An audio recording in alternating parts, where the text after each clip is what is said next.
काय हो, चहा घेणार आहात का? मला काही नकोय नंदू. आणि तू कशाला सगळी आवराआवर करत बसलीस? तू जरा ये इथे बस बरं शांतपणे. नको, आवरून घेते मी इथलं सगळं पहिले. देवा नारायणा, तुझे खूप खूप उपकार देवा. खूप उपकार केले देवा आमच्यावरती. काय सांगू देवा. रोहनचं तर माहित होतं, पण माझी स्वानंदी स्वानंदी त्यांच्या घरची सून होणार आहे देवा. माझा विश्वास बसत नाहीये. एक मिनिट देवा. साखर दे ग, साखर दे ग. एवढे मोठे उपकार झाले देवाचे आपल्यावर. हा विचार पण नाही करू शकत आपण. देवा नारायणा,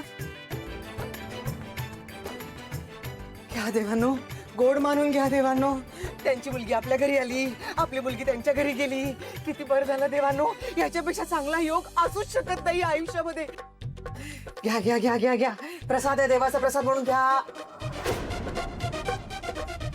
सुष्मिता घे, देवांचा प्रसाद आहे. घे घे, खा. आनंदाचा दिवस आहे, गोड मानून घे.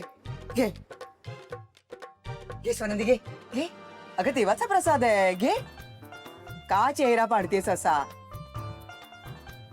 आनंदाचा दिवस आहे की नाही? साखरपुडा झालाय तुझा. अहो सांगा की हिला. मंदा, तू आधी जरा गप्प बसशील का? मी काय केलं? काय केलं? तुला काहीच वाटत नाही का ग मंदाकिनी?